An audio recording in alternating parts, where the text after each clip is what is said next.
Hello friends, ப்ளவுஸுக்கு வந்துட்டு எம்பிங் பண்ணுவோம் இல்லைங்களா? இங்கே பாருங்கள். இப்போ கைக்கு எம்பிங் பண்ணுவோம் இல்லைங்களா?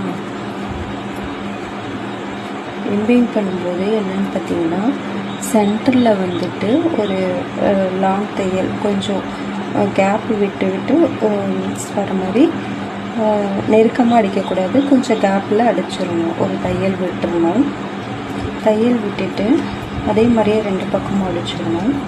அதுக்கப்புறம் கழுத்தில் வந்துட்டு நாங்கள் எம்பிங் பண்ணுவோம் இல்லைங்களா? நான் மடித்து அடிச்சிட்டேன். இங்கே பாருங்கள், கழுத்தில் எம்பிங் பண்ணும்போது என்னன்னா, இப்போ இதை இப்படி மடித்து எம்பிங் பண்ணிட்டு வரணும்.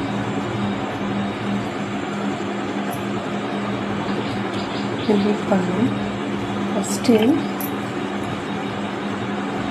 கைக்கு எப்படி பண்ணுறதுன்னு சொல்கிறேன் பாருங்கள். இது பாருங்கள், இந்த இதில் நாம் ஸ்டார்ட் பண்ணிக்கலாம்.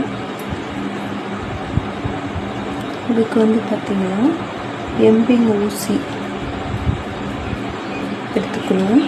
இந்த சைஸ் தான் இருக்கும். த்ரெட்டு பார்த்திங்கன்னா, அதாவது ப்ளவுஸ் என்ன கலரோ அதே கலர்லேயே நாம் எம்பிங் பண்ணிக்கணும். அதே கலர் த்ரெட் இருந்துச்சுன்னா ரொம்ப நல்லாயிருக்கும். பாருங்கள், நூல் பார்த்திங்கன்னா ரெட்டையாக போட்டுக்கணும். போட்டுட்டு லாஸ்ட்டில் ஒரு லாக் ஸ்டிச் போட்டுடுங்க. லாக் போடாமல் தைக்கலாம்.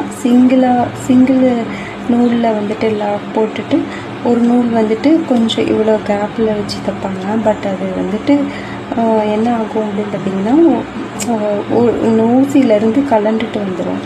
ஸோ கொஞ்சம் சேஃபாக இருக்கும். இந்த மாதிரி லாக் பண்ணிவிட்டு நாம் இங்கே பாருங்கள், லாக் பண்ணிவிட்டு நம்ம எம்பிங் பண்ணிக்கலாம். எம்பிங் பண்ணுறது எப்படின்னு சொல்கிறேன் பாருங்கள்.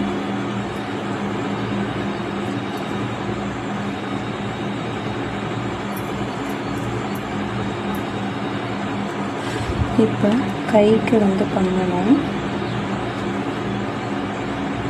பாருங்கள், இப்படி வச்சுக்கணும். இப்படி வச்சுட்டு அதாவது நாம் தைச்சிருக்கோம் இல்லைங்களா, அதுக்கும் கீழே இருந்து இப்படி எடுத்து இப்படி